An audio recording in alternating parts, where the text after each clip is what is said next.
Hi, my name is Yasmin Tarehi, and this is Gateways to Awakening, where we host one-on-one conversations with leading experts in wellness and spirituality. Today's episode is about Feng Shui for abundance and prosperity and love with Marie Diamond. On today's episode, we'll be featuring Marie Diamond, one of the world's top transformational leaders, speakers, and best-selling authors.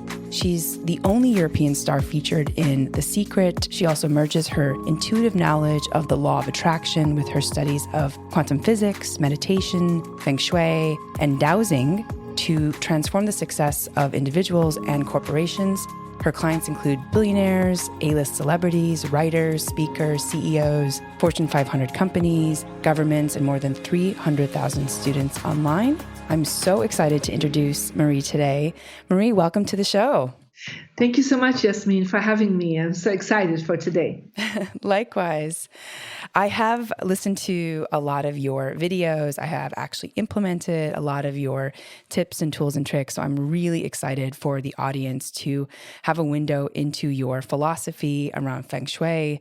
It dramatically changed my life when I started implementing your tips and tricks and tools. So I think for people that are new to Feng Shui in general, can you tell us what Feng Shui means? Of course, and I'm happy that you already explored Feng Shui.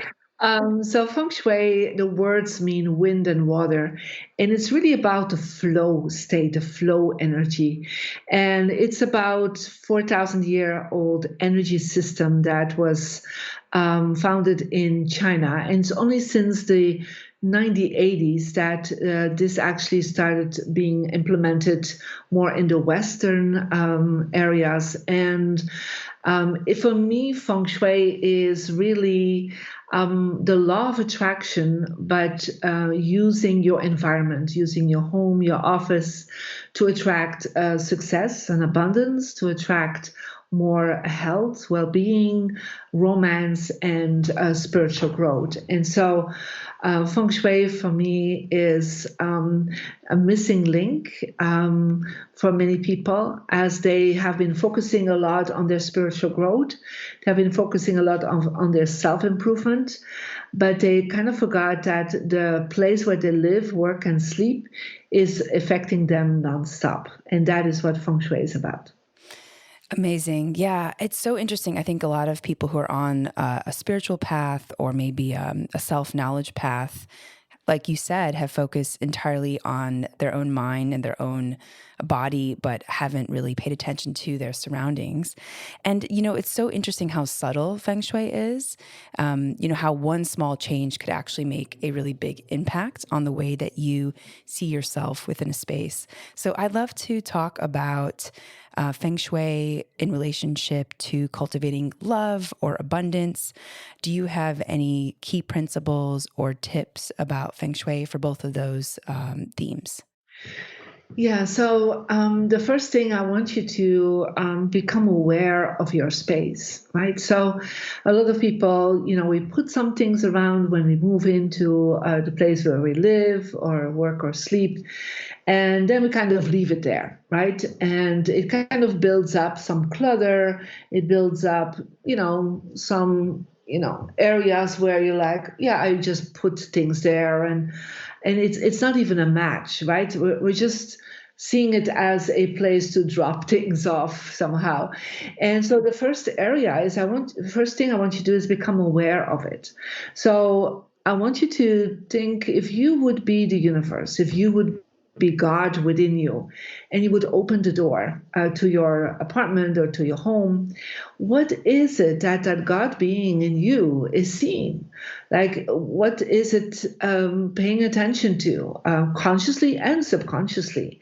So I want you to walk through your house, like at your entrance, to your living space, to your bedroom, to your workspace, your kitchen.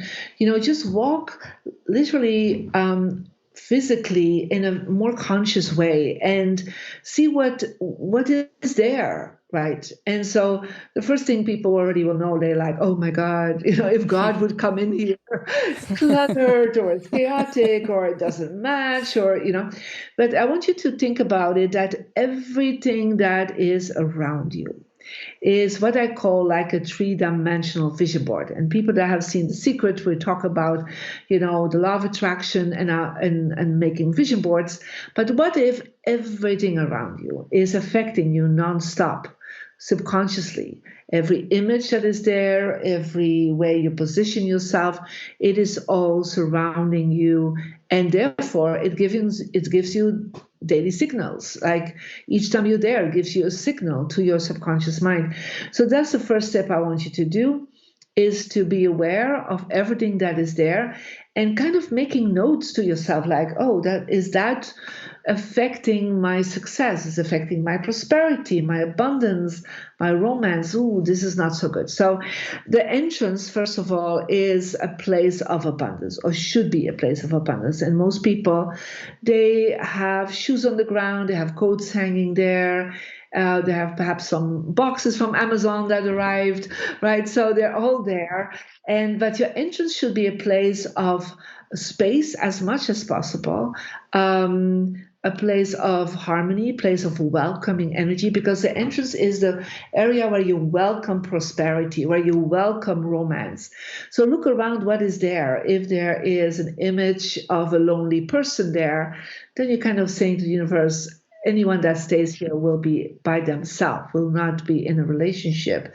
If there's dried up flowers, well, that's not really a symbol of prosperity, right? So everything that is chaotic, you need to put away, like shoes in the box, coats in the closet, or something warm and welcoming, like let's say a crystal, a candle, family pictures.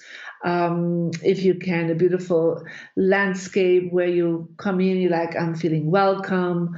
Could be an orchid, something where you feel, I'm at home, right? That's the first place. It's a place where I attract. Each time you walk in, you attract positive energy into your home.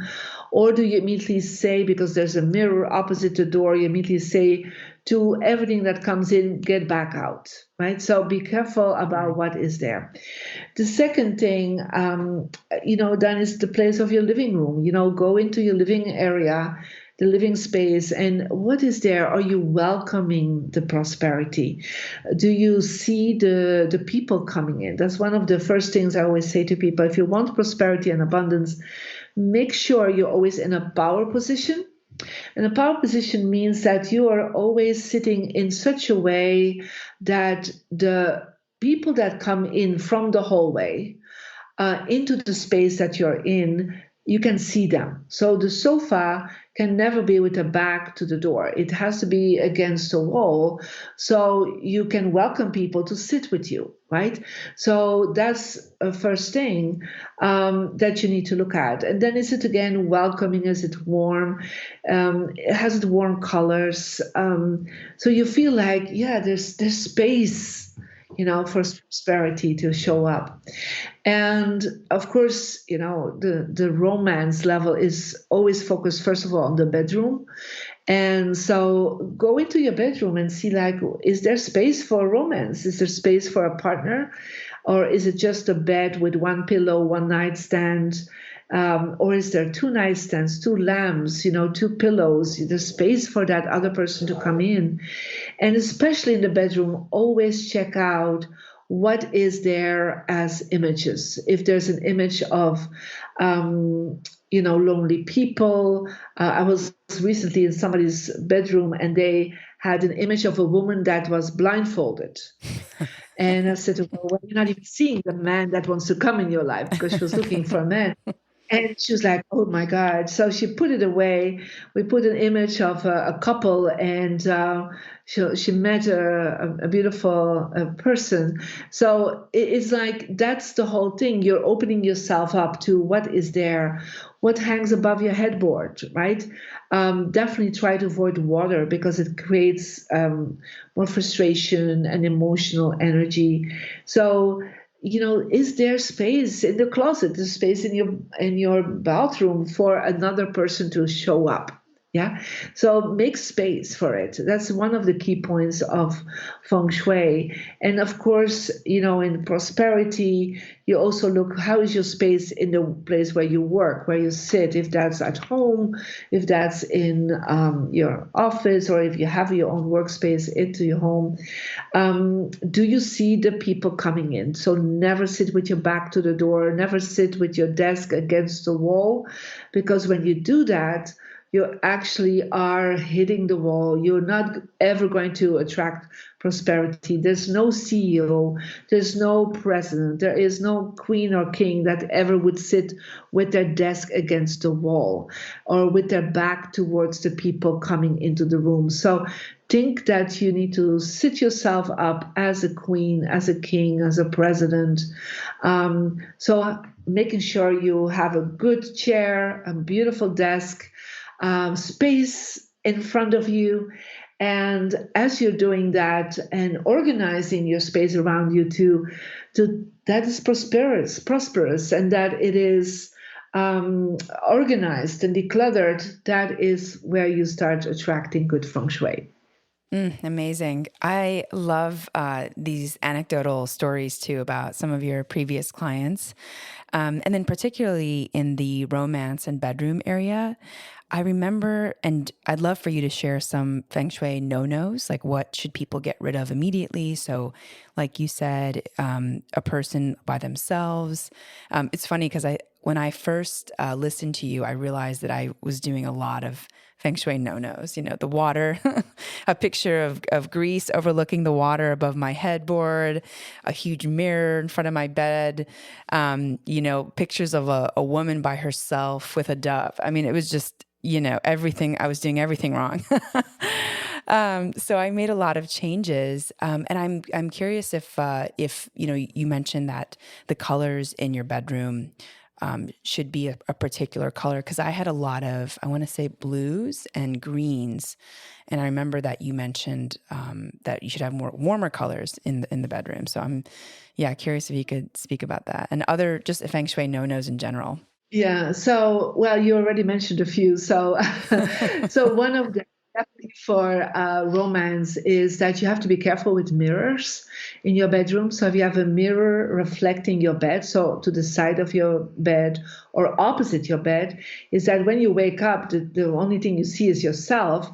But you're actually doubling your loneliness. You're doubling the person that's already there. So the universe is kind of saying, "Oh, you already have someone. You already double." And when you have a relationship, then you're actually saying, I'm attracting other people into my relationship. So try to avoid mirrors opposite your bed. And if they are there, cover them at night, at least. Yeah. And then, of course, colors in the bedroom, there are some colors I always try to avoid. Definitely blue, because blue is water in feng shui. And when we have like blue walls, we're much more emotional. It's like we are surrounded by water. And, if you're surrounded by water, you're drowning energetically, you're drowning spiritually and emotionally. And so try to take that out. When you have green, green can be a very warm color, but during the night we are not in nature. We need to be connected with the earth, the warm earth, to rest. So when we have green around us, our subconscious mind is kind of feeling that we are out during the daylight, and so it's actually the opposite. We need to have the energy of comfort, the energy of going back a little bit to the womb energy, to the mother energy. And that's why earth tones are really good. Beiges, peaches, browns, roses, yellows are very good colors. People wake up much more happier and in better mood, by the way, when they have earth tones around them. So that's always a plus point. They're more energized, and they feel like ready to go. And you will also fall asleep easier with earth tones. A tone that I would definitely try to avoid is also reds. Now, you can put little items of red, like pillows or something, but like red walls, it's an element of fire. And again, a fire element is something we want during the day. and not at night. So we are having a harder time to fall asleep. We're too active. The body can never really come to rest and into harmony. So these are like colors that I would try to avoid, or some that I would really go for. Other no-nos is that we try to avoid anything that is sharp and spiky, like sharp plants or spiky plants. We try to avoid that. First of all, in the bedroom, plants is, as I always say, again, it helps to remind us that we are in nature and that's not where we are asleep. So in the living room and so on, you can have plants, but always make sure there's lush plants, round leaves, flowery plants. So anything like cactus, keep that outside, or yucca plants, keep that outside of the space where you are living, sleeping, or working, because otherwise you get faster criticized, or this miscommunication happening. And so we try to avoid that. Of course, clutter, we already talked about it. I always say what you don't see does not affect you. So if you have clutter, put it in the closet, right? And take time till you are ready to declutter the closet. But it really will affect whatever you see, because your visual mind is responding to that. And another thing that is, I think, a no-no is that you need to, especially around you, people put sometimes things that are like small items, like small images, small pictures. Think about, if you want prosperity, you want things that have size. Yeah. So it's better to have this one beautiful painting instead of 10 small paintings. Yeah. Because your mind goes into being small. Or if you have, I remember this woman, and she was saying to me, like, I want income streams. I want, really, get promotion. And I said to her, but everything around you is small. She had this collection of all small cats and dogs, like hundreds of, right? And I said to her, but what are you saying? Everything needs to stay small in my mind. And so I asked her to let it go, to put it in a box, put some bigger, beautiful pictures. Don't do small pictures, do a few bigger pictures, bigger statues, a bigger plant. And she's like, it was amazing how everything started growing, literally in her mind. And because of after that, it was also in her bank account. Wow. Wow. So fascinating. And what about, like you said, pictures? So you said plants that are like desert plants. What about pictures with, things like the desert, or things that kind of don't have maybe a level of like richness to them? Is that also kind of a no-no? Yeah, it is. I remember this one man, and he had beautiful images of the deserts, like he was living in New Mexico, and beautiful, desert paintings with beautiful cactus. And I said, "What is your business?" He said, "I'm in the music industry." Well, I said, "Well, there's nobody singing in the desert, right?" So I asked him to remove that, and he said, "It's really interesting since I put that out there. It's like nobody's calling me. It's like I've been living in the desert." And I said, yeah, but you're reminding yourself all the time, this is the way I want to live. So always think, what if it's there and it gives me signals to my subconscious mind, and that is how it's ultimately going to happen? Would you keep it there? So you will try to avoid deserts and winter landscapes, and even, waterfalls. You just, think about, if a waterfall would be really there, would you feel okay with all this water? Or images of wild animals. I had people putting I remember this woman, and she had two wild tigers, statues, as nightstands next to her. Like they were like real tiger level, right? And I said to her, well, nobody dares to come into your bed, right? So funny, I get people over and they're interested, and they come to my living room and they never get into my bedroom. And I said, well, you're actually telling you I'm not open for it. I'm gardening, I have guards against me, against all this. So You have to be careful. Wild animals, whatever is there, always tell yourself and ask yourself, if it really would be there, how would I feel? Like you come in a living room and the first thing you see is this big image of an elephant. Literally, there's an elephant in the room, right? Conscious mind does not make a difference between an image and a reality. And that's why, for example, the athletes, they will train themselves to visualize to do their race, because as they're doing that, their muscles start reacting as they are doing the race. Their brain waves start reacting as they are doing the race. So that's exactly what happens in our home. Everything that is there reflects into our subconscious mind, and that is exactly what we're going to happen. So you need to start looking around you and thinking, is this what I want in my life? And if not, take it away. Wow, that's powerful. It's funny that you're talking about animals because I'm staring at a painting of a big horse. I'm like, I don't know if I'd want a horse in my living room, but it's quite beautiful. So, Probably very beautiful. It's better in a room than in a bedroom. I had ones in a bedroom, and so whenever somebody came in, the first thing they saw was a big horse above their headboard. Now, telling me, would you sleep if the horse would be above your head? I don't think so. Right? So they didn't sleep. Literally, they couldn't fall asleep. And the moment we put it away, without giving them extra, sleeping tablets, they fell asleep because the subconscious is suddenly calming down and saying, I am safe. wow. So interesting. Marie, what are some major themes that you've seen when working with folks? Because it seems like you've worked with people all over the world. Are there any common themes that always emerge, regardless of culture, regardless of geography? Just curious, what keeps coming up? What do you see over and over again that most people make mistakes with? Yeah, I would say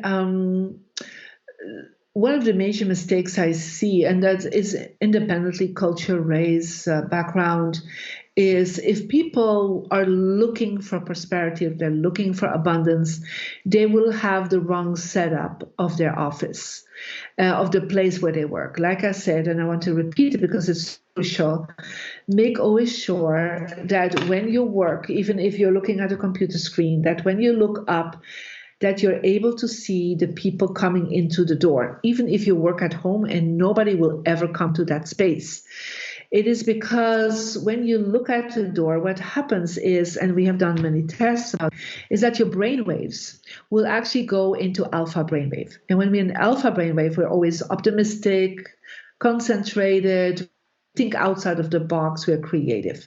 When we are sitting with our back to the door and we turn our desk against the wall, or we're looking out of the window and with our back to the door, our brainwave will go into beta. And in beta, we are not focused, we're not concentrated, and we are seeing more the problems instead of the solutions.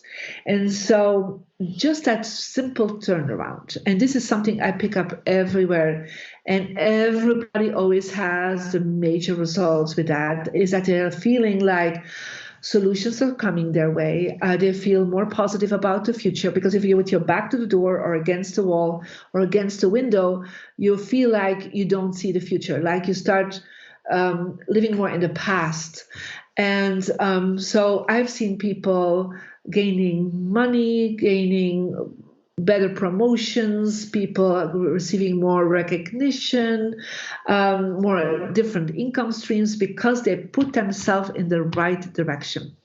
The second thing, what I always suggest to people, is to make sure you try to face the right direction. So everybody has what we call a personal energy number, and it's between 1 and 9. And based on that, you have always a success direction. And a success direction is a compass direction. So it could be south, east, west, north, southeast, and so forth. And so when in your success direction in your office, you have there the wrong items, the wrong images, perhaps you have a garbage bin, perhaps you have storage there, or you have clutter there, their success and prosperity is never able to happen.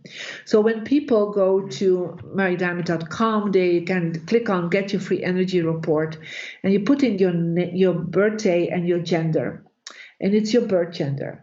And when you put it in there, you will get a report with your number and your directions. And when you have your directions, you will actually then connected with the app. I have a special free app that people can download, Mary Diamond app, where again they can put in their birthday, their gender, and with the app they can find in any room where is their success direction.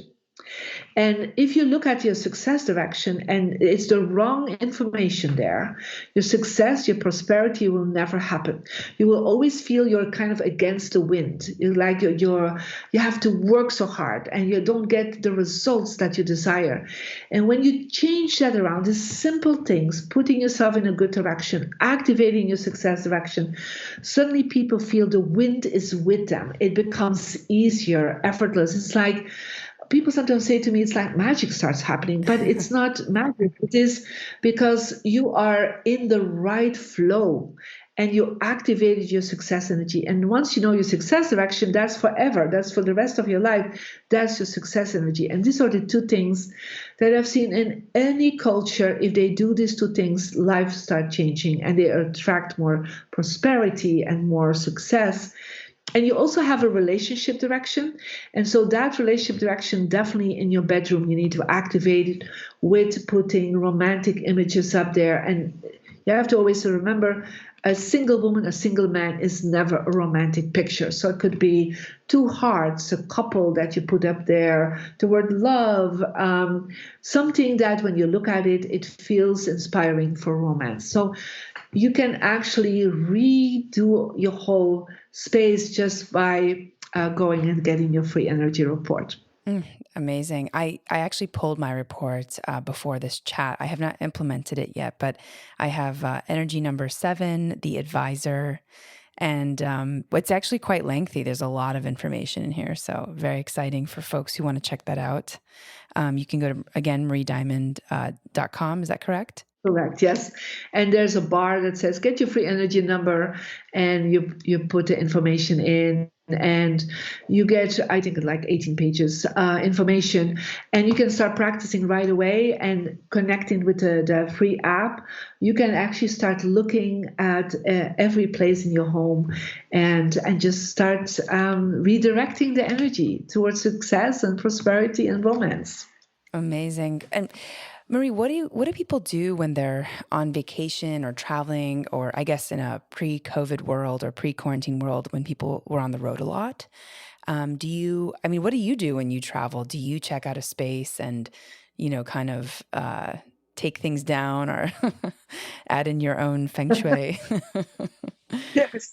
Well, I always have, first of all, I always have a big scarf with me because when I come in a hotel room, there's always a television just across the bed, and many televisions, they reflect with reflective glass. They are actually acting as mirrors. So I always cover the mirror. I always feel much sleep better. And I always use my app, and I make sure in the good directions in that room, I will definitely not put my luggage. Because I don't want to create storage and create clutter in the good directions. I always have a little, what I call my Feng Shui kit. So I always have like a book of myself with me and my business cards and, a little version of my vision board. And I put it in my success direction in any hotel room or any place or Airbnb, wherever I go. Mm-hmm. And I always have a picture of my family with me and my team, and I always put it in my relationship direction. And I always have supplements like vitamin supplements. I put in my health direction. So I kind of always create a little bit of an area, even if I stay one night there. But for sure, if you stay more than 9 days in a room, that is not yours. It's important to redirect the energy because Feng Shui starts really affecting you after 9 days in the same space. Wow. Fascinating. Marie, I'd love to talk a little bit about dowsing because it's a subject that I think has not quite achieved mainstream recognition.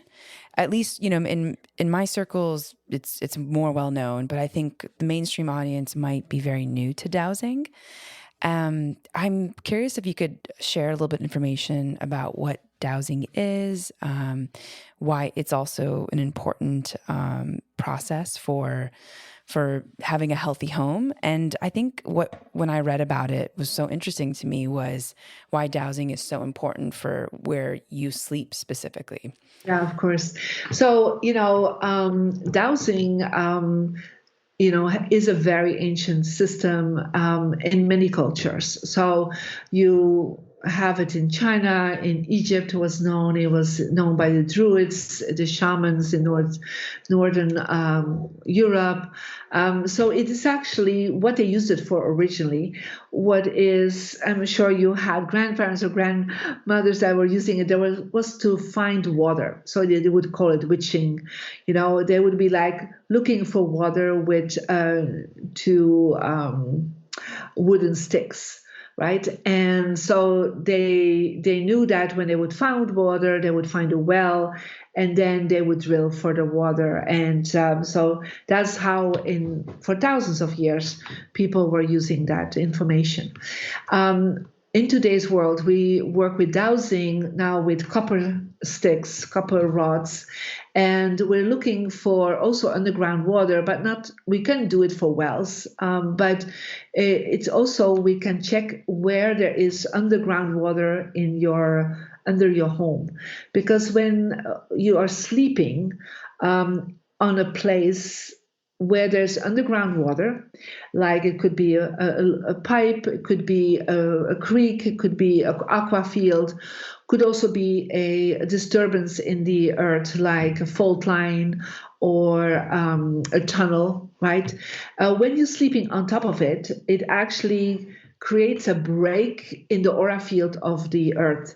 And when you sleep on such a break, exactly where that breaking point is where the part of your body that is on it during your sleep, is actually also breaking. And so your immune system will go down. And especially when you have a crossing of this geopathic stress, as we call that is where we see that the immune system really break down to get illnesses, tumors, cancer. Of course, it's not the reason why, because the reason for these things can be many, right? Emotional, physical, hereditary. But it's very interesting. It is always where the blockage is of the underground water, where then the disease will kind of break out.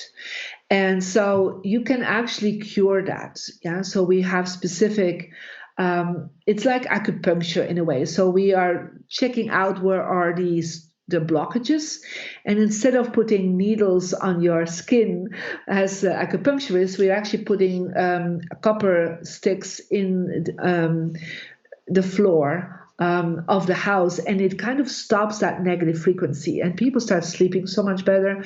Also, people that have a hard time getting children, we have had many positive situations with that people start finally getting a baby, because if the stress comes over their womb, they actually have a hard time to conceive.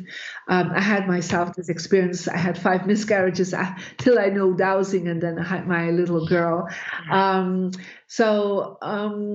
But also the healing practice, but also it raises the vibration of the home. It's not just geopathic stress. We can look at electromagnetic fields, influences that are happening in our house.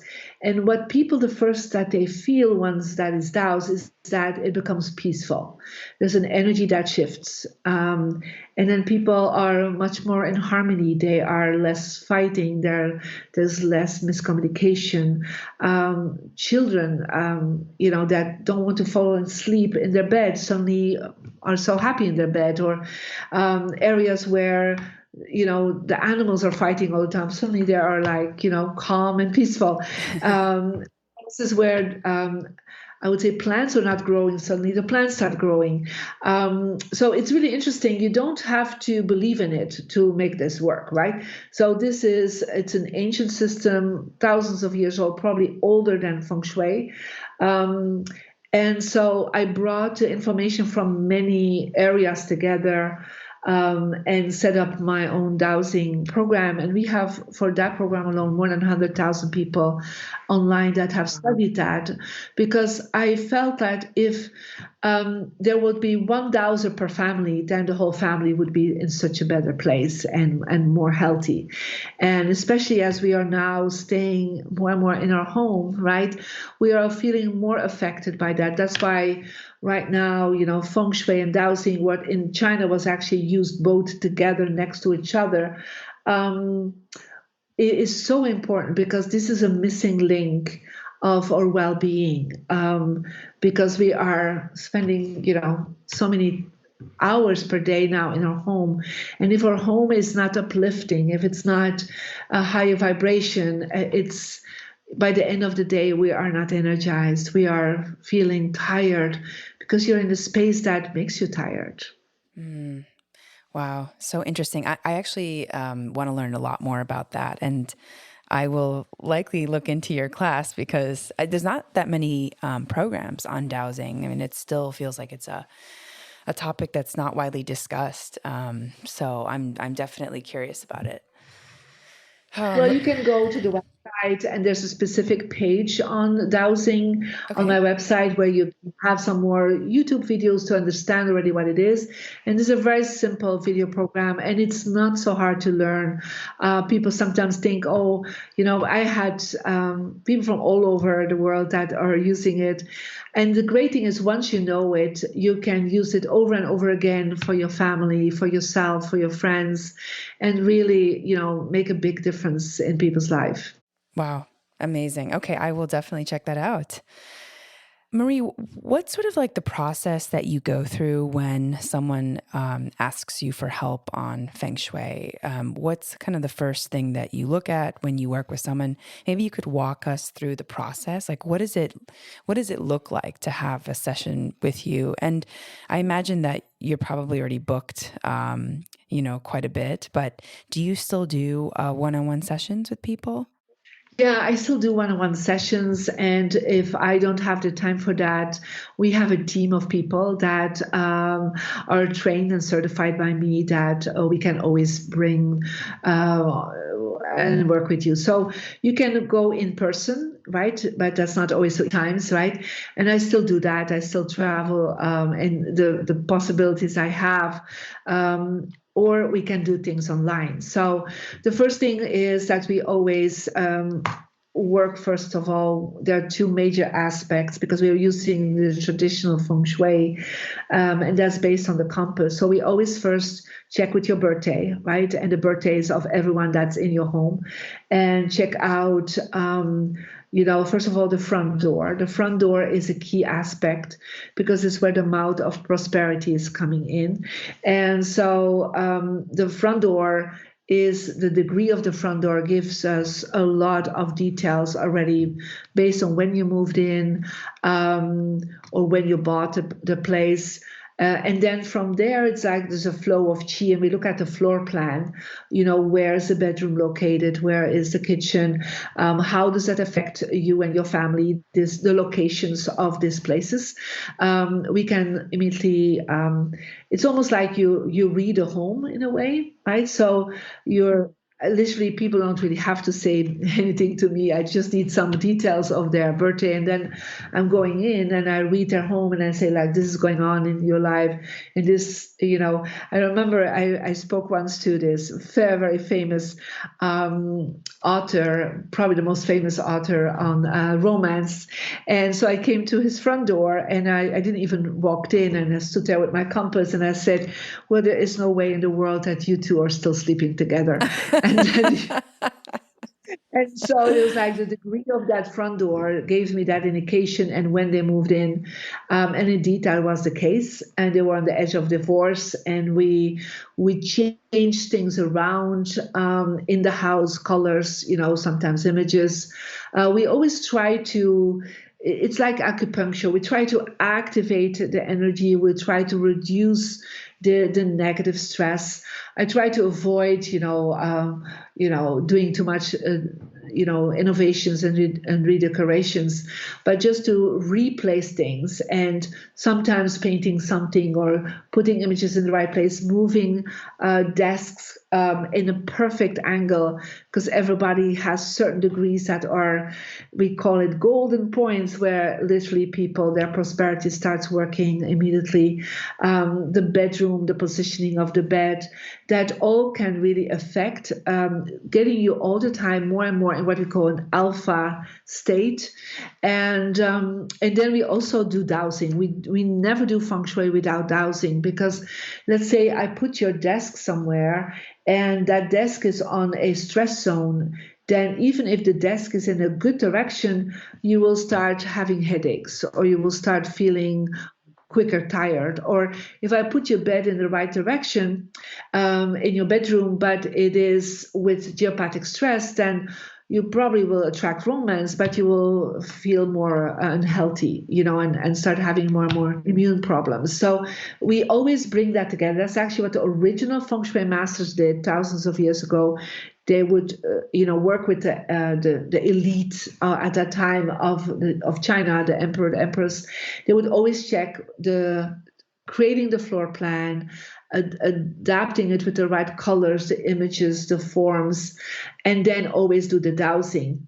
And so when I learned all this, in the early 90s, for me, it was like, wow, everybody should know this information. So I really created systems where people can learn with me, or people can do consulting with me. I mean, some people love to learn, and that's why I created amazing programs, online programs, video programs that people can really learn themselves. It goes slower than doing a consultation, of course, but some people really love that. And for me, it felt like I want hundreds of thousands of people and more to know this information and talk about it. So it's not like something that only belongs in the Asian area, but it's for something for everyone. And of course, people that feel like, hey, I don't want to study, we have a team that works with me or with my certified team to help with them in person or online. And we can do, I would say, almost 99% of what we do in person, we can do it online. Wow. So because we have Zoom now and we have Skype now, and we can see the visuals, so that's why we can really do a lot. Yeah. Amazing. Okay. Marie, what has surprised you the most about Feng Shui and your work?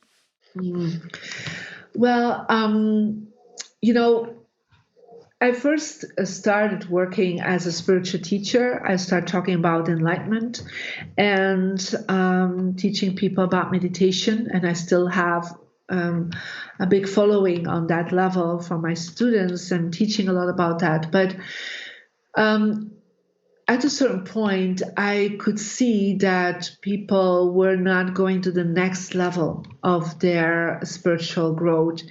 And it was the same for me when I was 15. And I had a near death experience.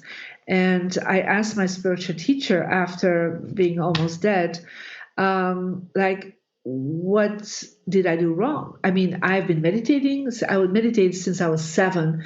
So I Wow. was like, a very long time meditating already, and I was doing all the right things. I was like a role model of a spiritual teenager. And he said, like, but you have bad feng shui, Marie. And I'm like, what's that? And he said, if your environment is not the foundation, the right foundation for your enlightenment cannot happen.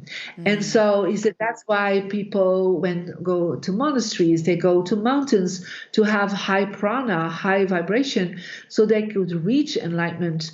And he said, but in today's world, we'll need to do it from your home, because there's millions and millions of people that are ready to wake up, he said, and that cannot happen by all of them going to India or to Tibet or Nepal. They have to enlighten from their home. And so when I started teaching meditation, I start seeing that people, I couldn't get them to over certain spiritual blockages.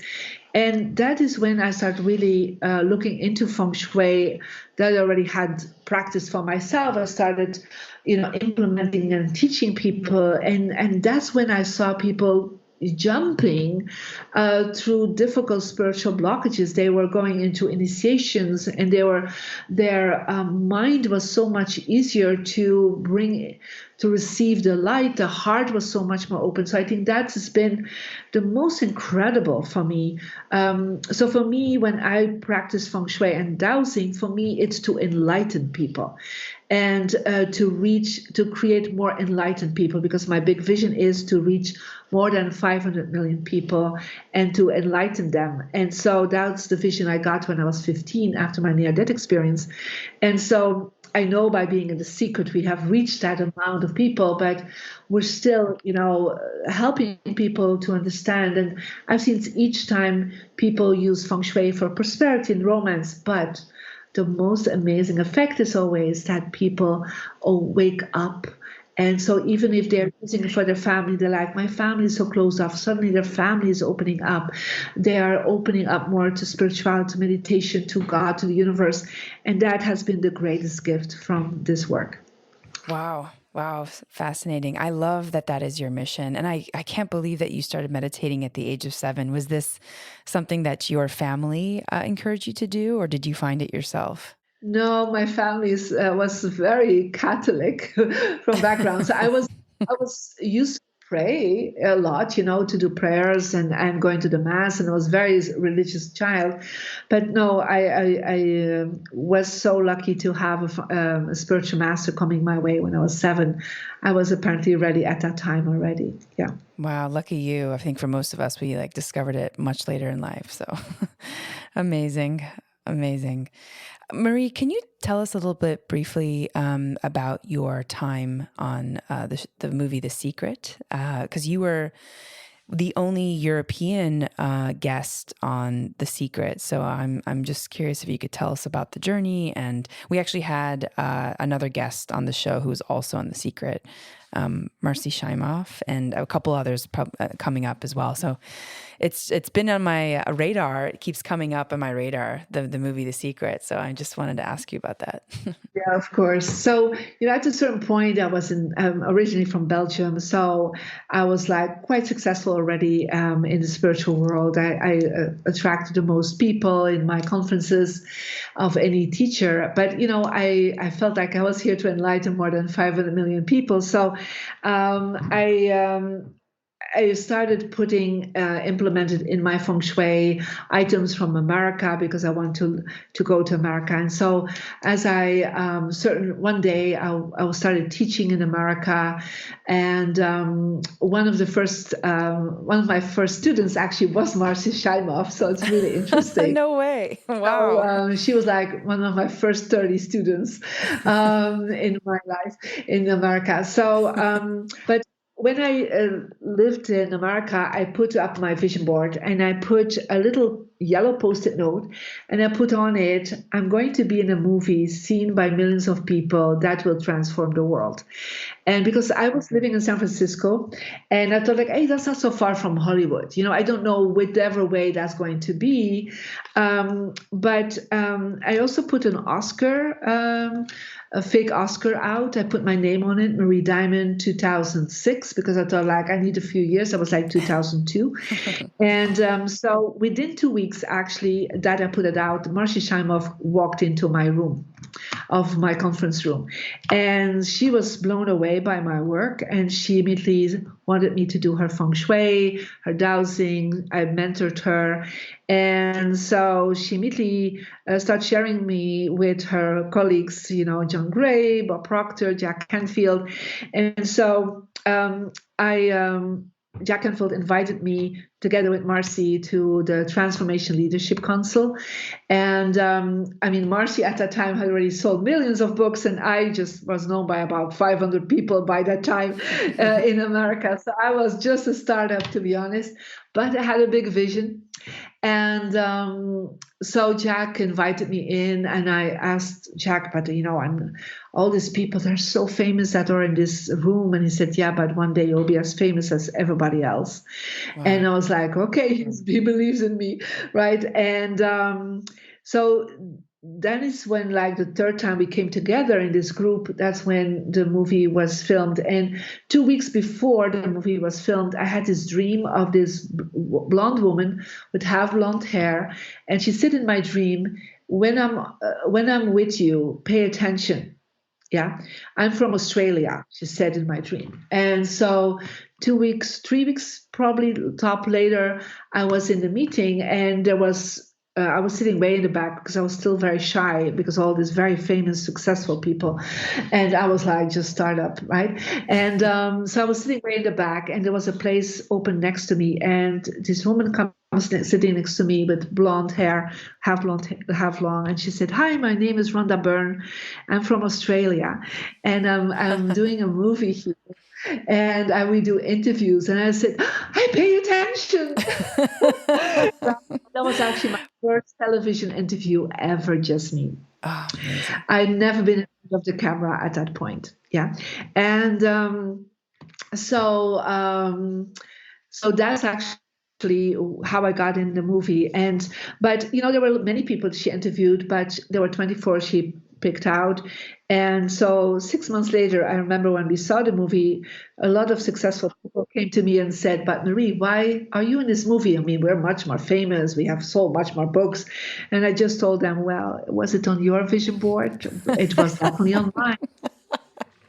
Oh my gosh.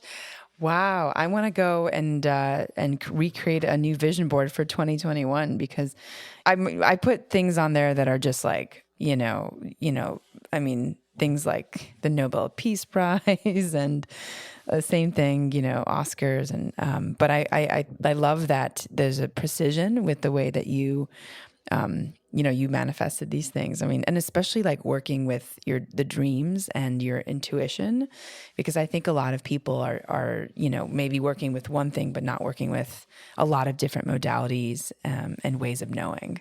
So it's really cool to hear that you had a lot of different touch points. Amazing. Yeah. And also I put my vision board and the Oscar in my success direction, right? So that's the Oh. key point.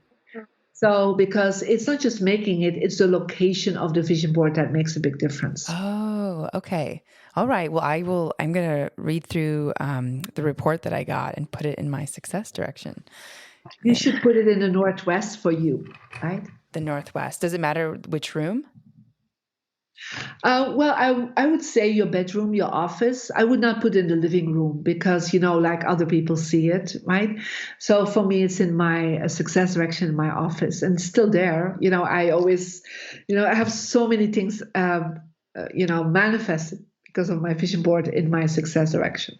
Wow. Okay. All right. I will do that.